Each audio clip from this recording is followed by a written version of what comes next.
ఈ ఆధునిక కాలంలో మోడర్న్ జనరేషన్ పిల్లలను పెంచడం అనేది ఒక పెద్ద సవాలుతో కూడిన బాధ్యత. టెక్నాలజీ, సోషల్ మీడియా మరియు మారుతున్న జీవనశైలి మధ్య పిల్లలకు మంచి భవిష్యత్తును అందించడానికి మనం కొన్ని ముఖ్యమైన విషయాలపై దృష్టి సారించాలి.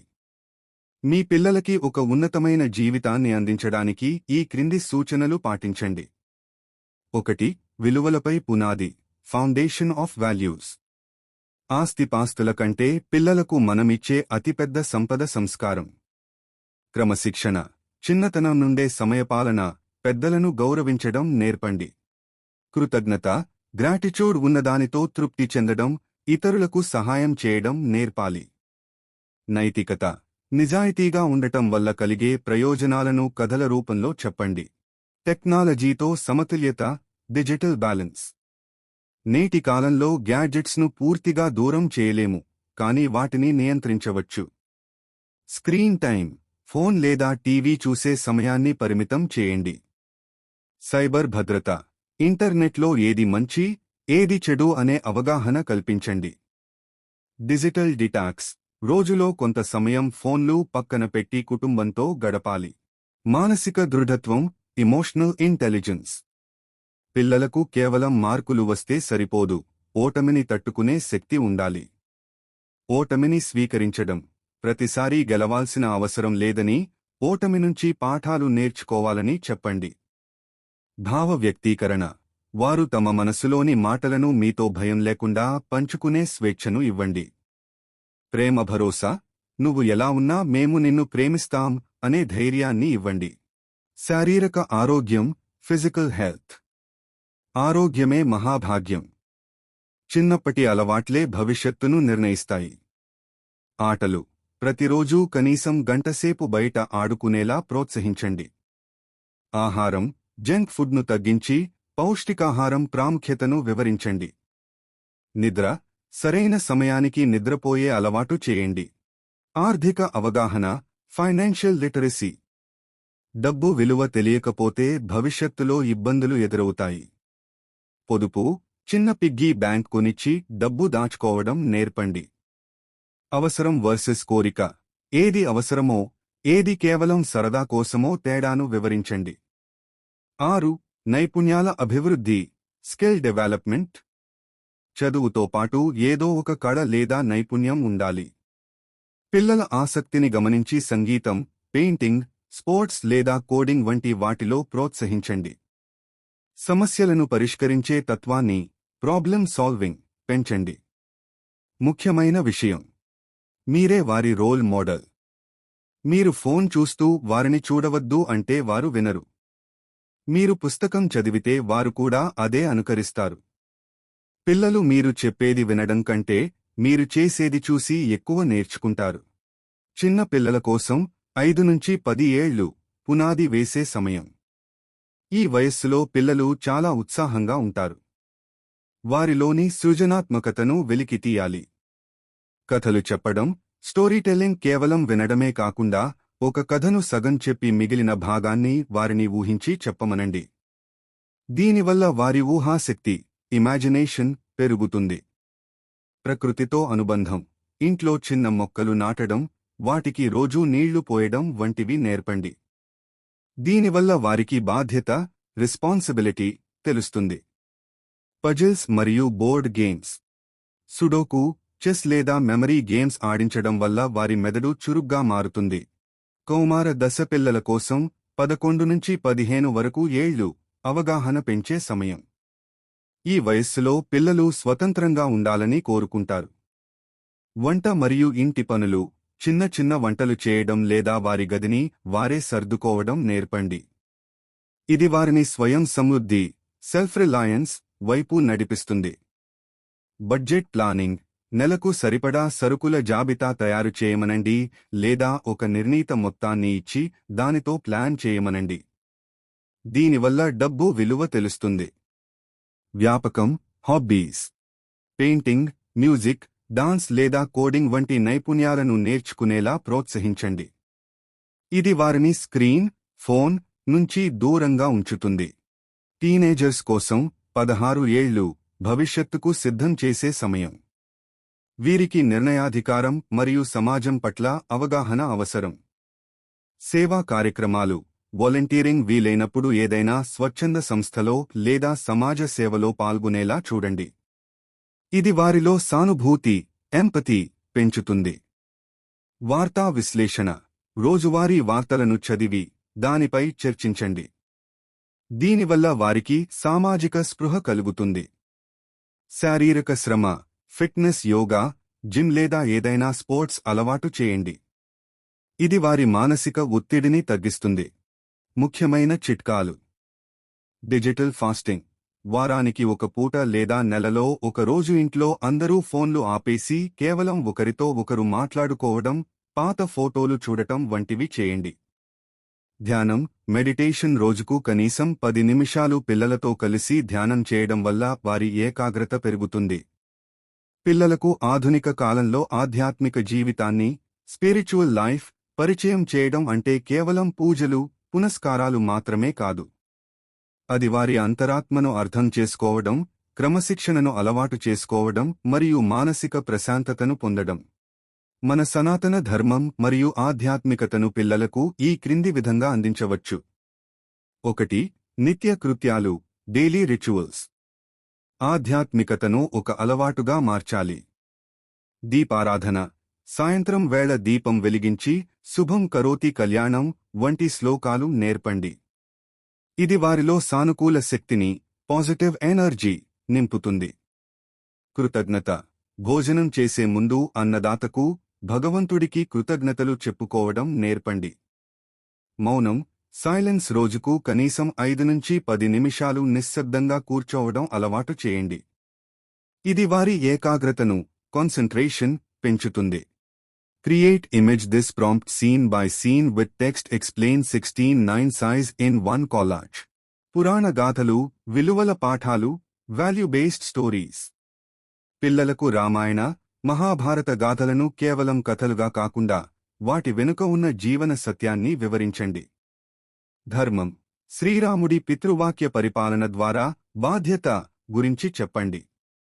ఏకాగ్రత, అర్జునుడి లక్ష్యశుద్ధి గురించి వివరించండి. విజ్ఞానం, వినాయకుడి బుద్ధి బలం ద్వారా తెలివితేటల ప్రాముఖ్యతను చెప్పండి. 3. యోగా మరియు ధ్యానం, యోగా మెడిటేషన్. ఆధ్యాత్మికత అనేది శారీరక, మానసిక ఆరోగ్యంతో ముడిపడి ఉంది. సూర్య నమస్కారాలు, ఇది శరీరాన్ని దృఢంగా ఉంచడమే కాకుండా క్రమశిక్షణను ఇస్తుంది. ఓంకార నాదం, ఓంకారాన్ని ఉచ్చరించడం వల్ల మెదడులోని నరాలు ఉత్తేజితమై ఒత్తిడి తగ్గుతుంది. ప్రాణాయామం, శ్వాసపై ధ్యాస ఉంచడం వల్ల కోపం, ఆందోళన వంటివి నియంత్రణలోకి వస్తాయి. సేవాభావం, సర్వీస్ యాజ్ స్పిరిచువాలిటీ. మానవ సేవే మాధవ సేవ అనేది ఆధ్యాత్మికతలో అత్యున్నత పాఠం. జంతువులకు ఆహారం పెట్టడం, మొక్కలకు నీళ్లు పోయడం, అవసరంలో ఉన్నవారికి సహాయం చేయడం నేర్పండి. ఇది వారిలో సానుభూతిని, ఎంపతి పెంచుతుంది. 5. దేవాలయ సందర్శన, శాస్త్రీయ దృక్పథం. దేవాలయానికి వెళ్ళినప్పుడు అక్కడ ఉండే శిల్పకళ, ఘంటానాదం, ప్రశాంతత వల్ల కలిగే ప్రయోజనాలను వివరించండి. మన సంస్కృతిలోని గొప్పతనాన్ని, ఆలయాల వెనుక ఉన్న చరిత్రను వారికి తెలియజేయండి. తల్లిదండ్రులుగా మీరు చేయవలసినవి ఆచరించి చూపండి. మీరు రోజూ భగవద్గీత చదువుతుంటే లేదా ధ్యానం చేస్తుంటే పిల్లలు దాన్ని సహజంగానే అనుకరిస్తారు. ప్రశ్నలను ప్రోత్సహించండి. పిల్లలు అడిగే సందేహాలను, ఉదాహరణకు దేవుడు ఎక్కడ ఉన్నాడు, ఓపికగా, అర్థమయ్యే రీతిలో వివరించండి. ప్రకృతిని ప్రేమించడం, ప్రకృతిలో భగవంతుడిని చూడటం నేర్పండి. సూర్యోదయం, చెట్లు, పక్షుల పట్ల గౌరవం పెంచండి. పిల్లలకు మన సంస్కృతి మరియు ఆధ్యాత్మికతను వివరించడానికి పతంజలి యోగ సూత్రాలు మరియు భగవద్గీత అద్భుతమైన మార్గదర్శకాలు. వీటిని వారికి క్లిష్టంగా కాకుండా వారి రోజువారీ జీవితానికి ఉపయోగపడేలా ఇలా వివరించవచ్చు. 1. పతంజలి యోగ సూత్రాలు, జీవన శైలి, lifestyle for kids. Yoga అంటే కేవలం ఆసనాలు వేయడం మాత్రమే కాదు, అది ఒక క్రమశిక్షణతో కూడిన జీవనం. పతంజలి మహర్షి చెప్పిన అష్టాంగ యోగలో మొదటి 2 సూత్రాలు పిల్లలకు చాలా అవసరం. యమ, యం, సామాజిక క్రమశిక్షణ. అహింస. మాటతో గాని చేతతో గాని ఎవరినీ బాధ పెట్టకూడదు. సత్యం, ఎప్పుడూ నిజాయితీగా ఉండటం. అస్తేయం, ఇతరుల వస్తువులను ఆశించకపోవడం. నియమ వ్యక్తిగత క్రమశిక్షణ. శౌచం, శరీరాన్ని, పరిసరాలను మరియు మనసును శుభ్రంగా ఉంచుకోవడం. సంతోషం, ఉన్నదానితో ఆనందంగా ఉండటం, కాంటెంట్మెంట్. తపస్సు, లక్ష్యం కోసం కష్టపడటం. భగవద్గీతలోని ముఖ్య సూత్రాలు. గీతా లెసన్స్. పిల్లల్లో ధైర్యాన్ని, కర్తవ్యనిష్టను పెంచడానికి భగవద్గీతలోని ఈ 3 విషయాలు చెప్పండి.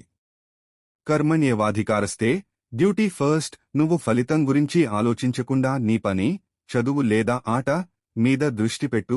పరీక్షలో మార్కుల కంటే నువ్వు ఎంత బాగా చదివావు అనేది ముఖ్యం అని వారికి వివరించండి. స్థితప్రజ్ఞత, ఎమోషనల్ బ్యాలెన్స్. గెలిచినప్పుడు పొంగిపోకుండా, ఓడిపోయినప్పుడు కుంగిపోకుండా సమానంగా ఉండటం నేర్పండి. అభయం, ఫియర్లెస్నెస్. తప్పు చేయనప్పుడు ఎవరికీ భయపడాల్సిన అవసరం లేదని, భగవంతుడు ఎప్పుడూ నీతోనే ఉంటాడని ధైర్యం చెప్పండి. పిల్లలతో కలిసి చేయదగ్గ ఆధ్యాత్మిక కార్యక్రమాలు. పిల్లలు మాటల కంటే మీ పనులనే ఎక్కువగా గమనిస్తారు. అందుకే వారితో కలిసి ఇవి ప్రయత్నించండి. శ్లోక పఠనం. ఉదయం నిద్రలేవగానే కరాగ్రే వసతే లక్ష్మీ లేదా రాత్రి పడుకునే ముందు రామస్కందం వంటి చిన్న చిన్న శ్లోకాలు కలిసి చదవండి. భజన కీర్తన. వారానికి ఒకసారి ఇంట్లో అందరూ కలిసి భజన చేయడం వల్ల ఇంట్లో సానుకూల ప్రకంపనలు, పాజిటివ్ వైబ్రేషన్స్ పెరుగుతాయి. ప్రకృతి యాత్రలు. పుణ్యక్షేత్రాలకు వెళ్ళినప్పుడు అక్కడి చరిత్రతో పాటు ప్రకృతిలో దాగి ఉన్న దైవత్వాన్ని, చెట్లు, నదులు, కొండలు వారికి చూపించండి. ఒక చిన్న సూచన. పిల్లలకు ఆధ్యాత్మికతను బోధించేటప్పుడు అది వారికి ఒక భారం లా కాకుండా ఒక ఆనందం లా ఉండేలా చూడండి. వారు అడిగే తార్కికమైన, లాజికల్ ప్రశ్నలకు శాస్త్రీయంగా సమాధానం చెప్పడానికి ప్రయత్నించండి. పిల్లలకు మన పండుగల వెనుక ఉన్న అంతరార్థాన్ని, ముఖ్యంగా మహాశివరాత్రి మరియు శ్రీరామనవమి ప్రాముఖ్యతను ఈ విధంగా వివరించవచ్చు. ఇది వారికి భక్తితో పాటు క్రమశిక్షణను కూడా నేర్పుతుంది. 1. మహాశివరాత్రి. శివతత్వం, క్రమశిక్షణ. శివరాత్రి అంటే కేవలం జాగారం చేయడం మాత్రమే కాదు, అది మన మనసును అదుపులో ఉంచుకోవడం. జాగారం, అవేర్నెస్. రాత్రంతా నిద్రపోకుండా ఉండటం అంటే మనలోని ముద్దు నిద్ర, తమోగుణం వదిలేసి ఎప్పుడూ మేల్కొని అప్రమత్తంగా ఉండాలని అర్థం. అభిషేకం. శివుడికి నీళ్లతో అభిషేకం చేస్తాం కదా, అలాగే మన మనసులోని కోపం, కుళ్ళు వంటి మలినాలను తీసేసి మనసును శుభ్రంగా ఉంచుకోవాలని చెప్పండి. లింగోద్భవం. శివుడు ఒక వెలుగు స్తంభంలా ఆవిర్భవించాడు. అంటే జ్ఞానం అనే వెలుగు మన జీవితంలో చీకటిని, అజ్ఞానాన్ని పోగొడుతుందని అర్థం. శ్రీరామనవమి. రామతత్వం, బాధ్యత. శ్రీరాముడు మనకు ఒక ఆదర్శ పురుషుడు, రోల్ మోడల్. మాట తప్పకపోవడం. రాముడు తండ్రి మాట కోసం అడవికి వెళ్ళాడు. అంటే మనమిచ్చిన మాటను నిలబెట్టుకోవడం ఎంత ముఖ్యమో పిల్లలకు వివరించండి. సమభావం. హనుమంతుడు, సుగ్రీవుడు, శబరి వంటి వారిని రాముడు ఎంతో గౌరవించాడు. కులమతాలకు అతీతంగా అందరినీ ప్రేమించడం రాముడి నుండి నేర్చుకోవాలి. ధైర్యం. ఎన్ని కష్టాలు ఎదురైనా ధర్మాన్ని వీడకుండా పోరాడటం. రావణ సంహారం ద్వారా ధైర్యాన్ని నూరిపోయవచ్చు. పిల్లలకు నేర్పించదగ్గ 3 ముఖ్యమైన శ్లోకాలు, మీనింగ్స్తో. ఉదయం లేవగానే కరాగ్రే వసతే లక్ష్మీ. కరాగ్రే వసతే లక్ష్మీః కరమధ్యే సరస్వతి. కరమూలే స్థితో బ్రహ్మా ప్రభాతే కరదర్శనం. అర్థం. మన చేతుల్లోనే సంపద, లక్ష్మి, చదువు, సరస్వతి, సృష్టికర్త, బ్రహ్మ ఉన్నారు. అంటే మన కష్టార్జితమే మనకు అన్నీ ఇస్తుందని అర్థం. చదువుకునే ముందు సరస్వతి శ్లోకం. సరస్వతి నమస్తుభ్యం వరదే కామరూపిణి. విద్యారంభం కరిష్యామి సిద్ధిర్భవతు మే సదా. అర్థం. చదువుల తల్లికి నమస్కరించి నా చదువు దిగ్విజయంగా సాగాలని కోరుకోవడం. భోజనానికి ముందు అన్నపూర్ణ శ్లోకం. అన్నపూర్ణే సదాపూర్ణే శంకర ప్రాణవల్లభే. జ్ఞానవైరాగ్య సిద్ధ్యర్థం భిక్షాం దేహీ చ పార్వతి. అర్థం. మనకు ఆహారం ఇచ్చిన ప్రకృతికి, దైవానికి కృతజ్ఞతలు చెప్పడం. మీరు చేయగలిగే ఒక చిన్న పని, యాక్టివిటీ. వారానికి ఒకసారి మీ ఇంట్లో ధర్మ చర్చ లాంటిది పెట్టుకోండి. ఆ వారం వారు చేసిన మంచి పనులు, నేర్చుకున్న కొత్త శ్లోకం లేదా కథ గురించి వారినే చెప్పమనండి. ఇది వారిలో ఆత్మవిశ్వాసాన్ని, సెల్ఫ్ కాన్ఫిడెన్స్ పెంచుతుంది. మీ పిల్లల పేర్లలోని ఆధ్యాత్మిక అంతరార్థం. మీరు మీ పిల్లలకు పెట్టిన పేర్లు సాక్షాత్తు పరమశివుడు మరియు వేదకాలపు మహర్షుల శక్తిని సూచిస్తున్నాయి. శతక్షి గౌడ్, శతాక్షి గోయత్. శతక్షి, ఇది అమ్మవారి, దుర్గాదేవి పేరు. 100 కళ్ళు కలిగిన తల్లి అని అర్థం. అంటే లోకంలోని ప్రతి అణువును గమనిస్తూ తన బిడ్డలను కాపాడే చల్లని తల్లి. పిల్లల కోసం ఒక చిన్న కథ. శివుడు ఎక్కడ ఉన్నాడు?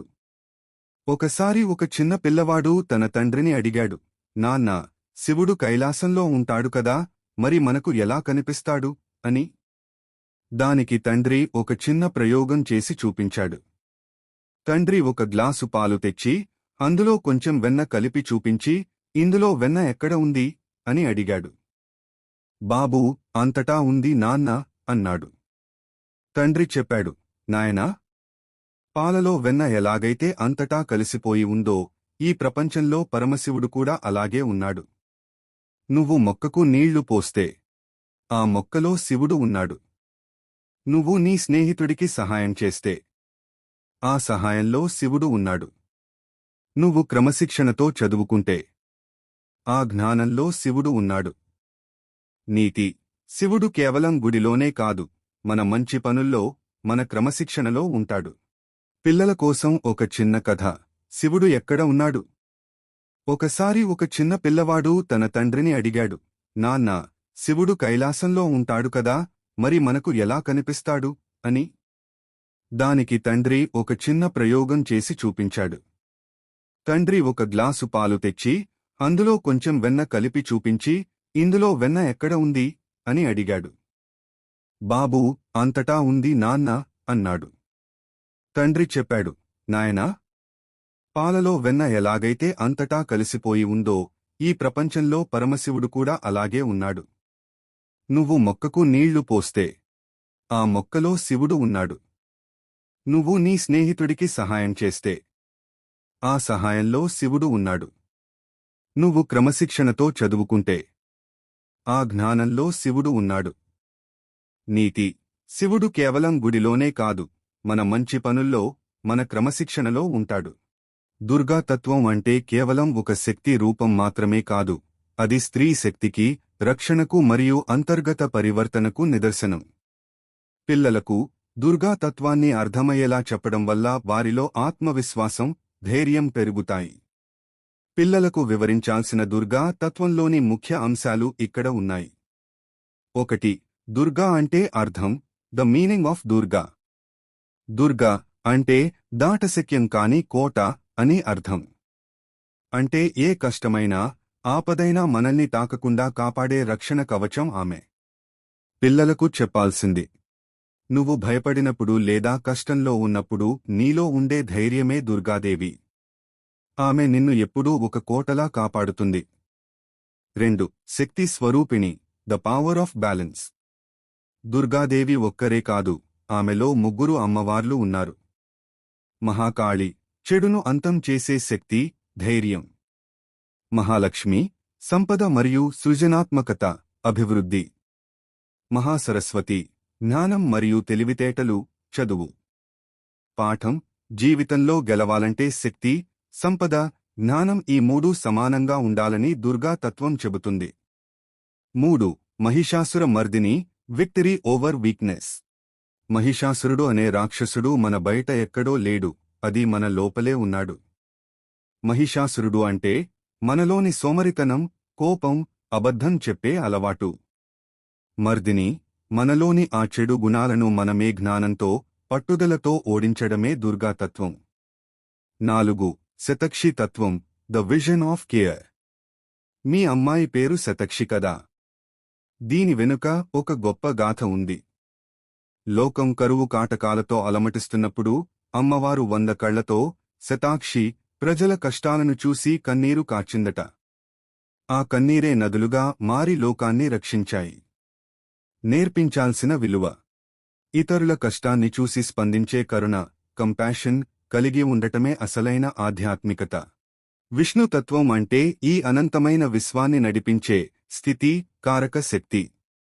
పిల్లలకు విష్ణుతత్వాన్ని వివరించడం అంటే వారికి జీవితంలో బాధ్యతను, ఓర్పును మరియు సమతుల్యతను, బ్యాలెన్స్ నేర్పడమే. 1. విష్ణువు అంటే ఎవరు? The all pervasive. విష్ణు అంటే అంతటా వ్యాపించి ఉన్నవాడు అని అర్థం. పిల్లలకు చెప్పాల్సింది, గాలి మనకు కనిపించకపోయినా ఎలాగైతే అంతటా ఉంటుందో, భగవంతుడు కూడా ప్రతి అణువులోనూ ఉంటాడు. నువ్వు చేసే ప్రతి పనిని ఆయన గమనిస్తుంటాడు, కాబట్టి మనం ఎప్పుడూ మంచి పనులే చేయాలి. 2. శాంతాకారం, పీస్ అండ్ పేషెన్స్. విష్ణుమూర్తి భయంకరమైన పాము, శేషనాగు పైన పడుకున్నా కూడా ముఖంలో చిరునవ్వుతో ప్రశాంతంగా ఉంటారు. జీవిత పాఠం. బయట ఎన్ని సమస్యలు ఉన్నా, గొడవలు జరుగుతున్నా మన మనసును ప్రశాంతంగా ఉంచుకోవాలి. కోపంతో కాకుండా శాంతంతో సమస్యలను పరిష్కరించుకోవడమే విష్ణుతత్వం. 3. దశావతారాలు, పరిణామక్రమం, ది ఎవల్యూషన్. విష్ణువు 10 అవతారాలు ఎత్తారు. దీని ద్వారా పిల్లలకు పరిస్థితులకు తగ్గట్టుగా మారడం నేర్పవచ్చు. కష్టపడటం, మత్స్య, కూర్మ అవతారాల ద్వారా ఓర్పును, ధైర్యం, నరసింహ అవతారం ద్వారా భయాన్ని పోగొట్టుకోవడాన్ని, కర్తవ్యం, రామ, కృష్ణ అవతారాల ద్వారా మన బాధ్యతలను ఎలా నెరవేర్చాలో చెప్పండి. గణపతి తత్వం అనేది పిల్లలకి నేర్పించాల్సిన అతి ముఖ్యమైన పాఠం. ఎందుకంటే గణపతి కేవలం దేవుడు మాత్రమే కాదు, ఆయనే ఒక యూనివర్సిటీ. గణపతి తత్వాన్ని మీ పిల్లలకి ఇలా విడమర్చి చెప్పండి. 1. విఘ్నేశ్వరుడు, ఆటంకాలను దాటడం, ప్రాబ్లమ్ సాల్వర్. పిల్లలకి హోంవర్క్ కష్టమైనా లేదా ఏదైనా పనిలో విఫలమైనా భయం వేస్తుంది. పిల్లలకు చెప్పాల్సింది, గణపతికి విఘ్నేశ్వరుడు అని పేరు. అంటే పనుల్లో వచ్చే అడ్డంకులను తొలగించేవాడు. నువ్వు ఏదైనా పని మొదలుపెట్టే ముందు ఒక్కసారి ఆయనను తలుచుకో, నీలో ధైర్యం పెరుగుతుంది, ఆ అడ్డంకి తొలగిపోతుంది అని ధైర్యం చెప్పండి. 2. వినాయకుని రూపం, ఒక గొప్ప పాఠం. వినాయకుని శరీరంలోని ప్రతి భాగం పిల్లలకి ఒక విలువను నేర్పుతుంది. పెద్ద తల, థింక్ బిగ్, ఎప్పుడూ గొప్పగా ఆలోచించాలి. జ్ఞానాన్ని సంపాదించాలి. పెద్ద చెవులు, లిసన్ మోర్, మాటలు తగ్గించి ఇతరులు చెప్పేది శ్రద్ధగా వినాలి. మంచి వినేవాడే గొప్ప జ్ఞాని అవుతాడు. చిన్న నోరు, టాక్ లెస్, అనవసరమైన మాటలు తగ్గించి అవసరమైనప్పుడే మాట్లాడాలి. పెద్ద కడుపు, డైజెస్ట్ ఎవ్రీథింగ్, జీవితంలో వచ్చే మంచిని, చెడును, విమర్శలను అన్నిటినీ సమానంగా స్వీకరించి భరించగలగాలి.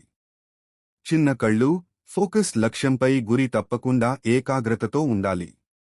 3. తెలివితేటలు, the mouse the globe. Kumaraswamy ప్రపంచం చుట్టూ తిరిగితే, వినాయకుడు తన తల్లిదండ్రుల చుట్టూ తిరిగి విజయం సాధించాడు. పాఠం: మన తల్లిదండ్రులే మన ప్రపంచం. వారిని గౌరవించడం ద్వారా ఏ గొప్ప విజయానైనా సాధించవచ్చని మీ 3 కుమారులు, 2 కుమార్తెలకు వివరించండి. 4. వ్రాత మరియు విద్వత్తు, ద బ్రోకెన్ టాస్క్. మహాభారతం రాయడానికి తన దంతాన్ని కూడా త్యాగం చేసినవాడు గణపతి. పిల్లలకు చెప్పాల్సింది, చదువు కోసం, జ్ఞానం కోసం ఎంతటి కష్టనష్టాలనైనా భరించాలి. అప్పుడే మనం చరిత్రలో నిలిచిపోతాము. ఒక చిన్న ఆధ్యాత్మిక చిట్కా.